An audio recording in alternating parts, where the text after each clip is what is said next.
Part 2 of the two-night premiere of Season 6 of The Masked Singer. We meet two new competitors in the Hamster and the Baby, and we also finally reveal who Mother Nature is. That was kicked off last night, but not revealed. Let's talk The Masked Singer.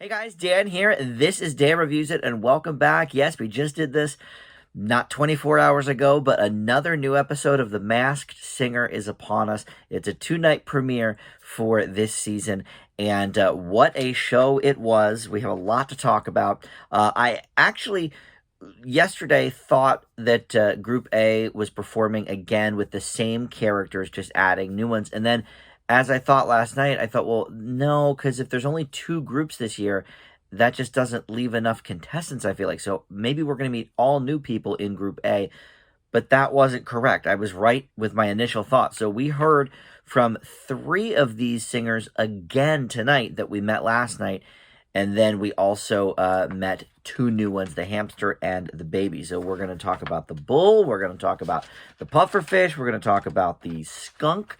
But before we get to any of that, they finally revealed who was under the Mother Nature mask. But I like to do the live reactions, so I actually still don't know. They did it at the beginning of the episode, but I fast forwarded 5 minutes to see the actual performances from tonight. So I still, to recap very quickly, Ken thought Tiffany Haddish, Jenny thought Tiffany Haddish, Nicole thought maybe Tracee Ellis Ross, and so did Robin. So my thought on it was Aisha Tyler, but I don't know. So we're going to go to the reveal and see who this is. I do love Tracee Ellis Ross. I'm a big fan of Blackish. So, if it's her, I'll be happy, but I got yesterday's with Dwight Howard as the octopus very incorrect. So I should have listened to Ken, and I didn't. So we'll see who this is. Let's reveal Mother Nature here. Is it Aisha Tyler? Am I at least getting one of these two right? Let's see.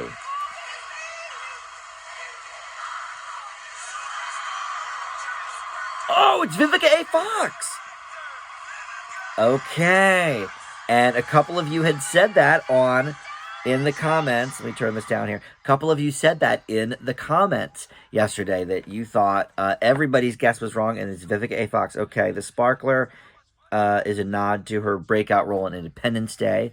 Okay.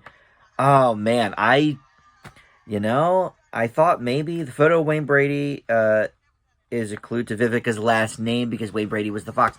I was so sure. Let me pause this before they give us more things. I was so sure that the Wayne Brady picture was a more cut and dry, this person has a connection to Wayne Brady, and not necessarily the fox. But I guess that's what they do on this show. If they want you to think they're connected to the person, then they show you the character. And if they want you to think it's something to do with the character that the person played, then they give you a picture. I should know that by now, right? Okay, so that makes sense. The penny is a clue to Vivica's role as Copperhead in the film Kill Bill. I only saw those Kill Bill movies once, so I didn't actually remember that. But, okay. Well, there you go. So, I forget which one of you in the comments said it was Vivica A. Fox. I apologize. We have so many loyal fans of my Masked Singer videos, and I appreciate that, and I appreciate hearing from all of you, about that. Let me fast forward to where they're about to take it off for the other person. But yeah, so I was way off on that, but one of you was right in the comments. One of you said, no, this is Vivica A. Fox. I'm sure of it. And you were right. So congratulations. I apologize again. I forget who said it. It is great, by the way, to be back with you guys on the Masked Singer reviews, because we have formed such a nice community here. There's so many people that contribute in the comments and give their thoughts on who's under the masks, and I greatly appreciate it. These are always some of my most popular videos every year on my channel. So let's get then to tonight's episode. We'll give you the clues and who people are guessing, and I'll give you my guesses for who I think this is. So first up was the Hamster. And we did get an early clue in the preview episode for the hamster, and that was a silver whistle. So right away, I was thinking maybe a lifeguard, somebody from Baywatch, or something like that. Or maybe somebody that played a coach in something, also possible. All right. So the character says, "My body is shaped like a hamster," and that's why he picked the character. And he also felt stuck just going around and around. We saw him wearing bedazzled headphones, and I think that's part of the costume because he was wearing those in the song as well. But he said he was jumping from one project to another with his famous friends. We saw a poster of Alcatraz Island.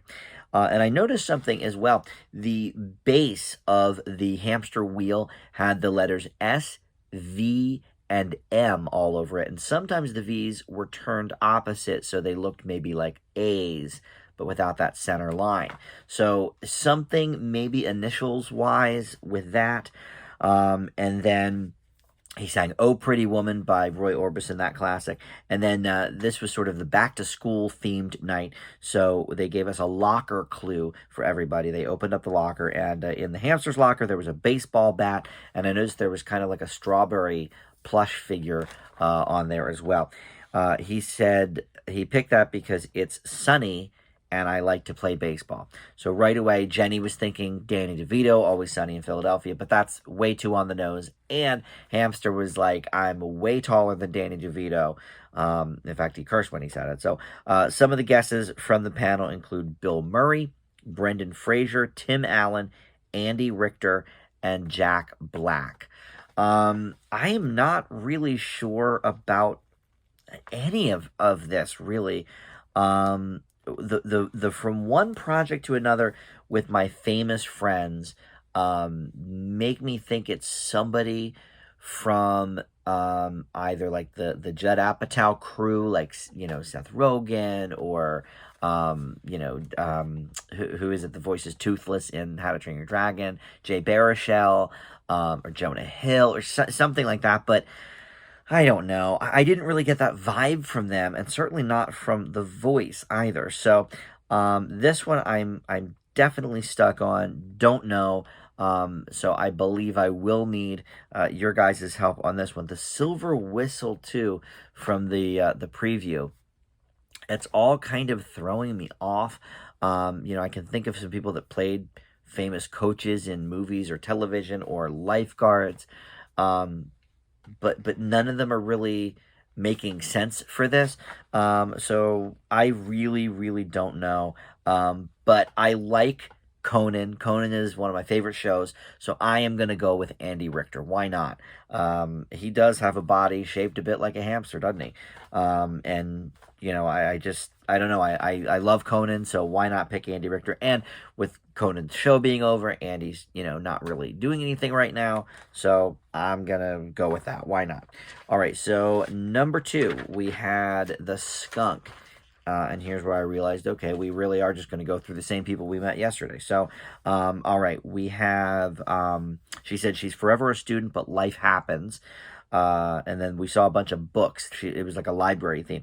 The book said U.S. Government, Expect the Unexpected, The Big Book of Acting, and Iron Out Your Swing with a golf club on it.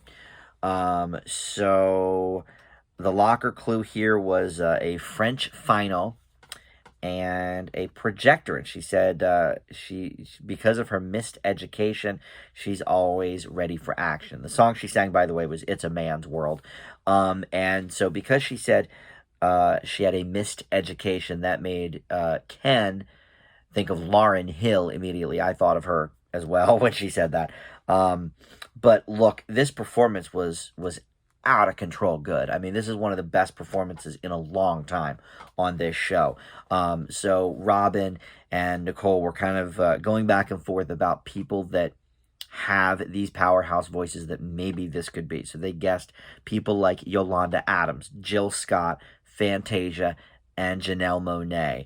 And I think Ken maybe was Janelle Monáe, or maybe that was Nicole. But either way, pointing out that she's done a bunch of acting as well, so that would stick to the acting clues.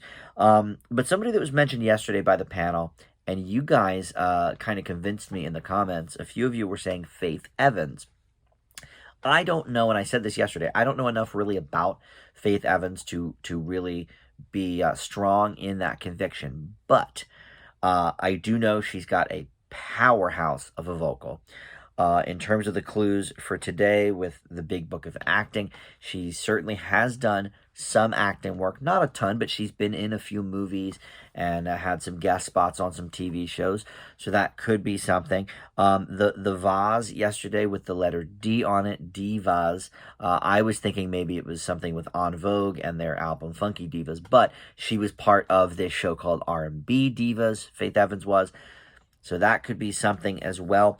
I like some of these other guesses because I really love Janelle Monáe. I think Jill Scott is a good guess as well. But I think I'll go with what you guys think with Faith Evans. You've convinced me enough with these clues. In fact, one of you mentioned the early clue of Elvis. Elvis was known as the King. Faith Evans had an album a couple of years ago called something like The King and I, or Me and the King, or something like that. Something with the King. So that could be with the Elvis clue. So I'm comfortable saying that this could be Faith Evans. All right, up next was the Pufferfish. Now, this is one I was convinced of yesterday, and so we'll see here. She said she was sheltered when she was in school. Her family was very religious. We saw a diary. We saw some red cardinals. And she says she's having fun changing her voice, so the panel is thrown off. She loves getting people talking as well.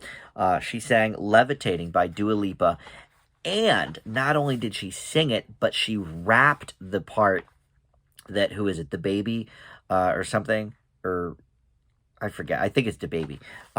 She rapped that part as well. And at first I was like, whoa, is this a Hanson thing last year where there's multiple people in that costume? But she was doing it all herself. And very, very impressive. The locker clue for her, it said spelling bee champion. There was a sash that said that, and she said she's all about the letters. So Ken was thinking MIA maybe.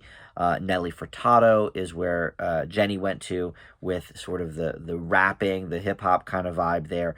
Vanessa Hudgens, I think that was Robbins, and then somebody else said Zoe Saldana as well. These are all pretty good guesses, but look, I was confident on this one yesterday. Toni Braxton, and I will say a slight spoiler for later on in the episode, but Pufferfish is the one voted off tonight. So we'll go back. I have it almost queued up, I think, to the right spot, but we're going to go back. I'm pretty sure this is Toni Braxton. I'd said it yesterday, so I am definitely sticking with that. We had the Bull up next. And let's see, he said he marched to the beat of his own drummer in school, and his most of his free time was spent in the garage. He would put on shows there, and we saw a picture of a Disney concert hall. He said he lived on his own planet. We saw some high heels hanging up as well, and he sang Rascal Flatts' What Hurts the Most. The locker clue for him, cheerleaders came on out of the locker, I think 3 of them, and he said, nothing makes me happier than hearing the cheer of a crowd, something to that effect. So again, this was another very, very strong vocal, really, really good voice here. The guess is Darren Criss from Ken, or maybe from Jenny, but either way, I think they should reinstate the jar of the old, people that the old tired guesses. Darren Criss has been guessed every season, maybe since season 1. I mean, talk about a tired guess. Okay, but anyway, Justin Timberlake from Ken, come on, that's ridiculous. But then Robin had a couple of interesting guesses. Brandon Flowers from The Killers, he does have a great voice. And Rufus Wainwright also has a pretty good voice, and in that higher register. So the Bull sings in a high register, at least more in today's song than last night's Drops of Jupiter. But look, I had said last night that I was a bit on the fence with my guess, but I was going to stick with one of you in the comments, Serenity, who said Todrick Hall. I guessed him a couple of seasons ago, and I was wrong, very wrong on it. But after we get some more clues, and even some of the clues tonight, I am even more convinced now that it is Todrick Hall. For example, tonight we've got the high heels hanging up in the garage.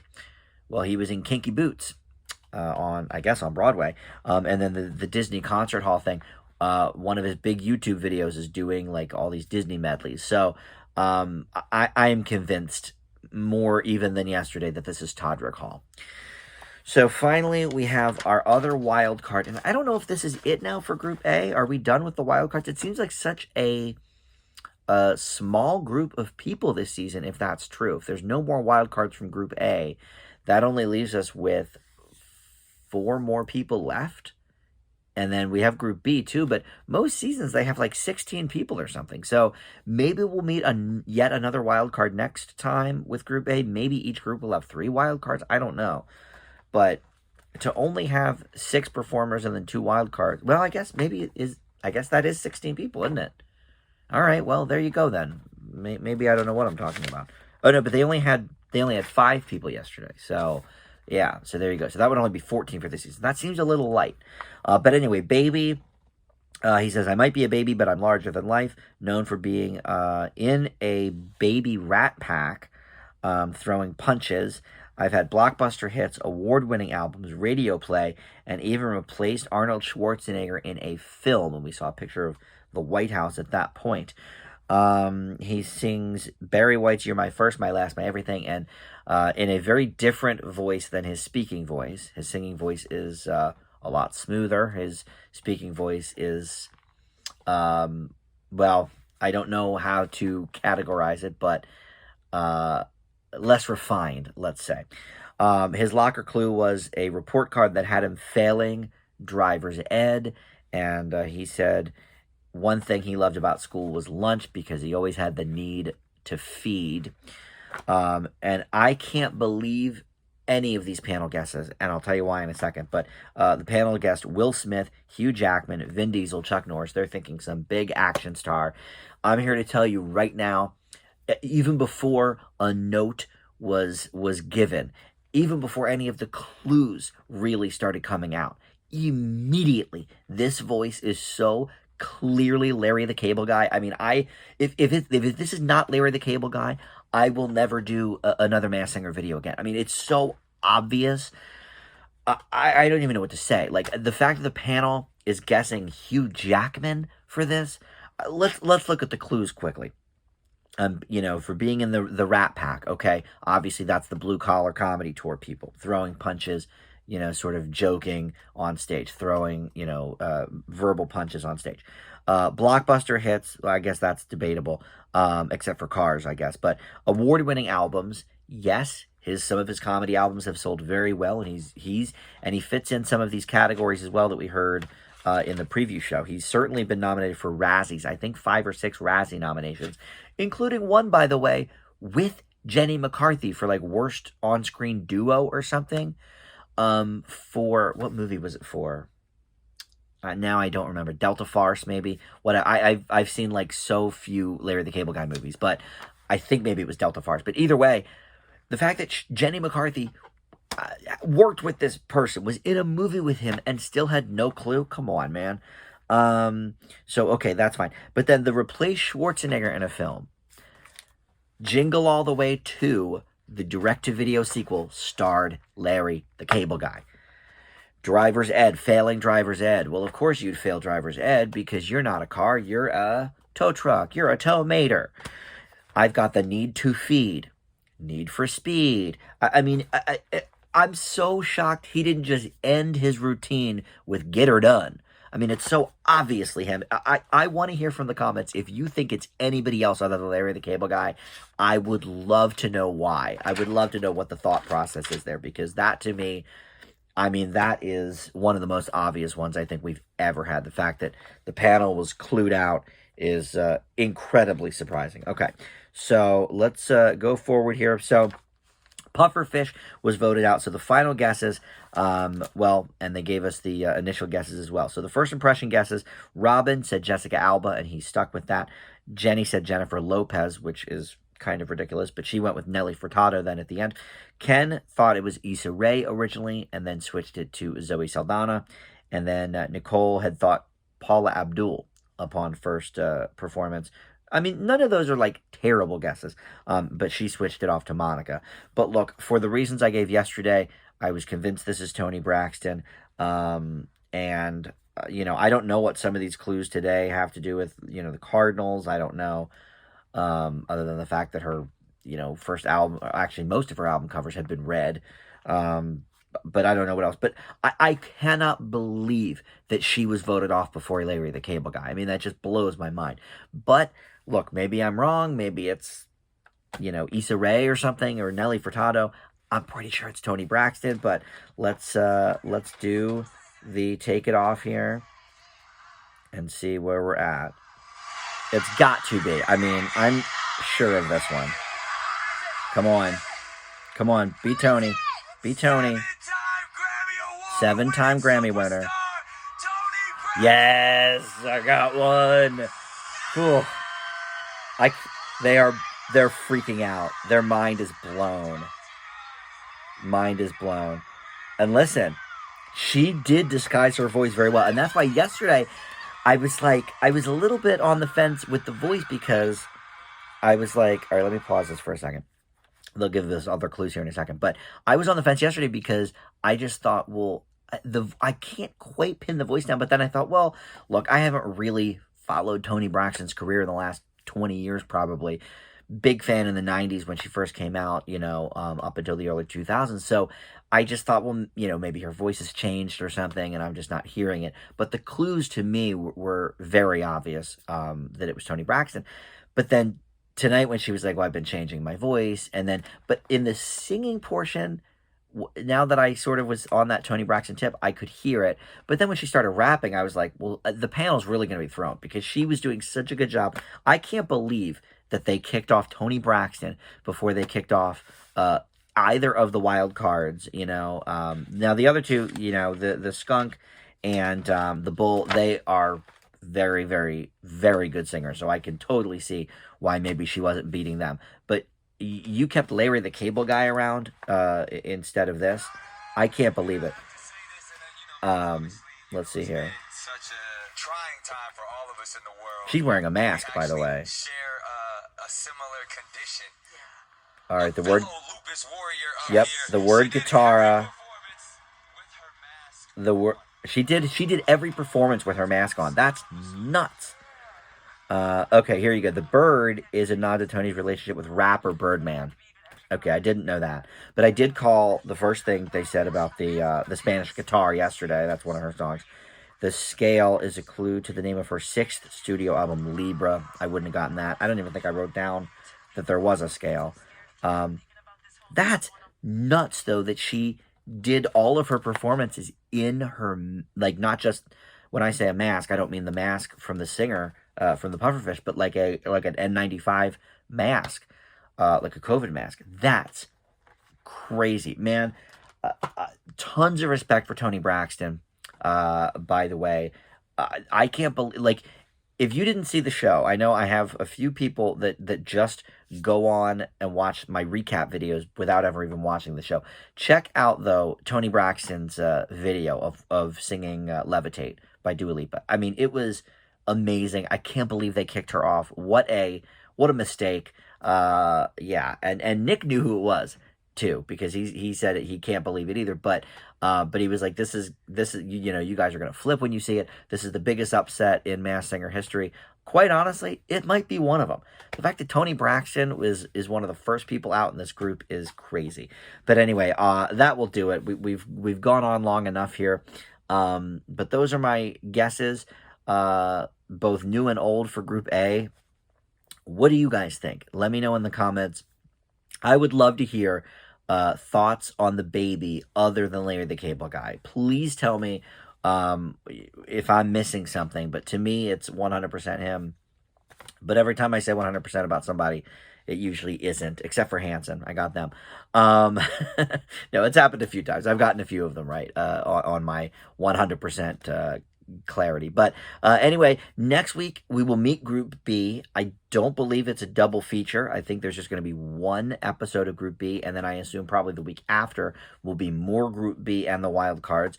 But I will be with you guys every step of the way. As always, thank you for watching my video. Please comment below. Please subscribe, too, if you have not subscribed to my channel yet. I love getting those numbers up, and your comments and your likes all help the channel out, but the subscribes do as well. So thanks for watching. We'll see you next time.